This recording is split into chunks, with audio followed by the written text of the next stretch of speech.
হাতে মেহেদির রং মুছার আগে স্বামীকে হারালাম।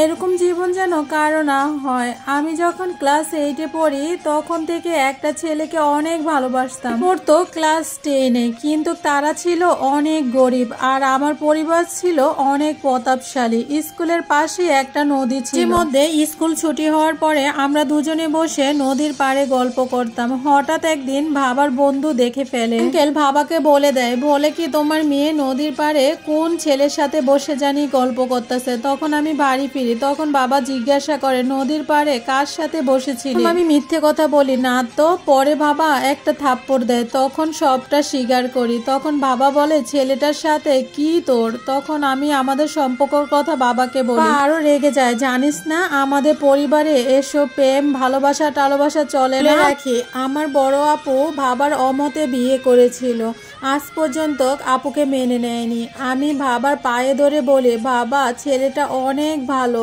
আমরা দুজনকে অনেক ভালোবাসি, তুমি মেনে নাও। বাবা কোনো মতেই রাজি হয় না, আমাকে বলে তোর স্কুলে যাওয়াই বারণ আজ থেকে। এরপর যাকে ভালোবাসতাম তার বাবাকে ডেকে এনে আমার বাবা অনেক কথা বলছে। সবকিছু জানাজানি হওয়ার পরে ঠিক 10 দিন পরে বাবার পছন্দের ছেলের সাথে আমাকে বিয়ে দিয়ে দেয়। অনেকবার চেষ্টা করেছিলাম তার সাথে যোগাযোগ করা, কিন্তু পারি নাই। আমার যার সাথে বিয়ে হয় তারা ছিল অভাবশালী। বিয়ের প্রথম দিন রাতে আমার স্বামী নেশা করে রুমে ঢুকে, তার আচরণ ছিল হিংস্র পশুর মতো। আমি অনেক ভয় পেয়ে যাই। ওনাকে বলি, দেখেন আপনার সাথে আমার বাবা জোর করে বিয়ে দিয়েছে, আমি বিয়েটা করতে চাই না, আপনি আমাকে ছুবেন না। কিন্তু সে তো ছিল একটা মাতাল, আমার কোনো কথাই তার গায়ে লাগেনি। দিন শ্বশুর বাড়িতে ছিলাম, আমার উপরে এত অত্যাচার করছে বলে বোঝানো যাবে না। 2 দিন পরে বাড়িতে যাই, আমার সারাটা গায়ে আঁচলের দাগ। মা দেখে বলে এসব কি? তখন খুব কান্না করি, কান্না করে বলি বিয়ে দিছো না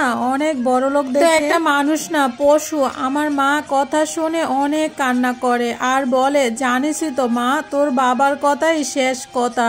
আমি মাকে বলি আমাকে আর ওই বাড়িতে দিও না। কিন্তু মাও ছিল নিরুপায়। এভাবেই মরার মতো সংসার করতে থাকি। প্রতিদিন মদ খেয়ে বাসায় আসতো, আমার উপরে চলতো শারীরিক মানসিকভাবে অত্যাচার। বাবাকে অনেক বোঝাই, এখানে থাকলে মরে যাব, আমি ডিভোর্স দিতে চাই, কিন্তু বাবার সম্মানটাই বড়, আমার জীবন না। আমি যে ছেলেটাকে ভালোবাসতাম ওই ছেলেটা আমার বিয়ের পর প্রবাসে চলে যায়। আমি অত্যাচারে সহ্য করতে না পেরে একটা সময় সিদ্ধান্ত নেই নিজেই ডিভোর্স দিয়ে দিব। আমার খালামণি আমাকে অনেক সাহায্য করে ডিভোর্স দিতে। এক পর্যায়ে আমাকে ডিভোর্সটা হয়েই যায়। বাবা আমাকে বলে দেয় তার সামনে যেন আমি কখনো না যাই। খালামণির সাথে ঢাকাতে থাকা শুরু করি, পাশাপাশি পড়াশোনাটাও আবার শুরু করি। হঠাৎ একদিন আমার ফোনে একটা বিদেশি নাম্বার থেকে ফোন আসে। তখন দেখি আমার ভালোবাসার মানুষটা কল দিয়েছে। সব কিছু শোনার পরও আমাকে বিয়ে করতে চায়, বলে তুমি পড়ালেখা চালিয়ে যাও, আমি দেশে এসে তোমাকে বিয়ে করব। আমাদের সম্পর্কটা নতুন করে আবার শুরু হয়। অনেক সুন্দর দিন কাটতেছিল। দীর্ঘ 4 বছর পর সে দেশে আসে। তার বাবা মাকে রাজি করাইয়া আমাদের বিয়েটা হয়। শ্বশুর বাড়ির সবাই আমাকে অনেক বেশি ভালোবাসে। এত ভালোবাসা দেখে মনে হতো আমি অনেক ভাগ্য নিয়ে জন্মাইছি।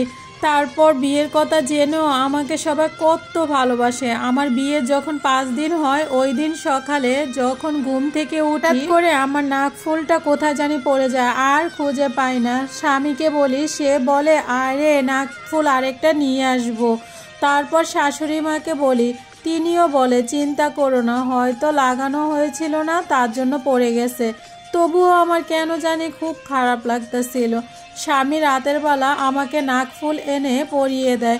পরের দিন আমার স্বামীর একটা বন্ধুর বাসা যাওয়ার কথা ছিল, আমি অনেকবার না করেছিলাম, জানি খুব খারাপ লাগতেছিল। 2-3 বার বলেছিলাম আজকে না গেলে নয়। এরপর তারপর আমাকে বলে কিছুদিন ধরে যেতে বলতেছে, যাবো বলে আজও যাওয়া হয় না। তারপর আমার স্বামী আর আরেকটা বন্ধু রওনা দেয়। সম্ভবত 1 ঘন্টা পরে আমার শ্বশুরের ফোনে একটা কল আসে। ওই পাশ থেকে কেউ একজন বলতাছে হসপিটালে আসতে পারবেন। আমার শ্বশুর বলতে শুনি, কেন হসপিটালে যাব?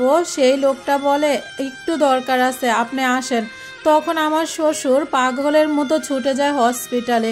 দেখে আমার স্বামীর রক্তমাখা দেহটা পড়ে আছে হসপিটালে। আমার স্বামীর বন্ধু বেঁচে ছিল, কিন্তু ওনার অবস্থা অনেক খারাপ ছিল। তখন রাস্তা পার হতে যায়, অপর থেকে একটা গাড়ি এসে ধাক্কা দিয়ে চলে যায়।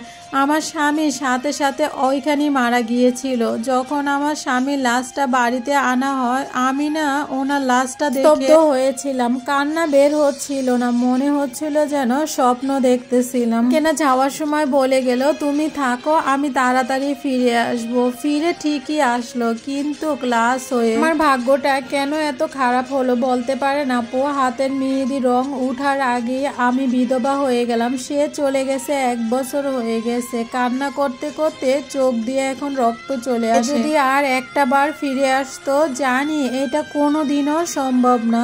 শ্বশুর বাড়িতেই থাকি, তারা আমাকে অনেক ভালোবাসে, কিন্তু দিন শেষে যখন রাতে রুমে আসি তখন আর নিজেকে ঠিক রাখতে পারি না। তোর জন্য দিন গুনতেছি আপু, ভালোবাসার মানুষটাকে পেয়েও হারালাম।